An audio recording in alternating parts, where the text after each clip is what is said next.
Robert Kiyosaki, penulis buku terlaris Rich Dad Poor Dad telah mengejutkan para investor dengan peringatannya yang gamblang tentang kejatuhan pasar saham bersejarah yang dapat terjadi pada Februari 2025. Melansir news24online.com, menurut Kiyosaki, kejatuhan ini akan menyebabkan aset-aset utama, seperti mobil dan properti, dijual dengan harga diskon besar-besaran. Dalam sebuah tweet, Kiyosaki menggambarkan kejatuhan yang akan datang sebagai peristiwa seismik bagi pasar tradisional, tetapi juga sebagai peluang langka bagi mereka yang bertindak secara strategis. Dalam sebuah posting di X, ia menyatakan, kejatuhan pasar saham terbesar dalam sejarah akan datang, dan itu akan terjadi pada Februari 2025. Kiyosaki percaya bahwa pengubah permainan yang sebenarnya akan menjadi pergerakan modal secara besar-besaran dari saham dan obligasi ke investasi alternatif, khususnya Bitcoin.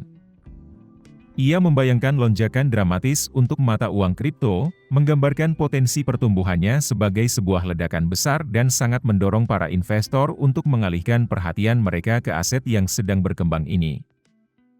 Sejak Rich Dad Poor Dad diluncurkan di pasaran, penulis Robert Kiyosaki telah menjadi tokoh keuangan besar di industri ini.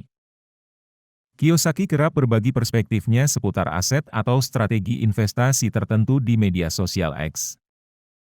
Dalam hal ini, ia tidak pernah melewatkan kesempatan untuk mengadvokasi aset keras seperti Bitcoin, emas, dan perak dalam beberapa tahun terakhir.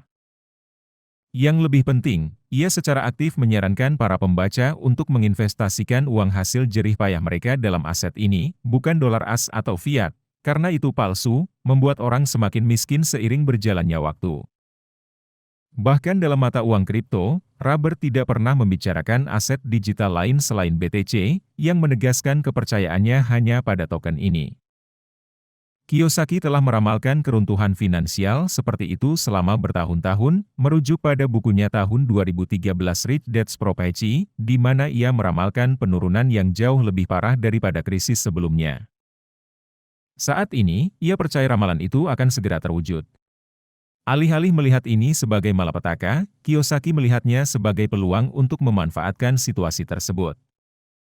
Saat terjadi kejatuhan, semuanya dijual, katanya. Kiyosaki menekankan bahwa selama kekacauan ekonomi seperti itu, aset seperti mobil dan rumah bisa menjadi jauh lebih terjangkau.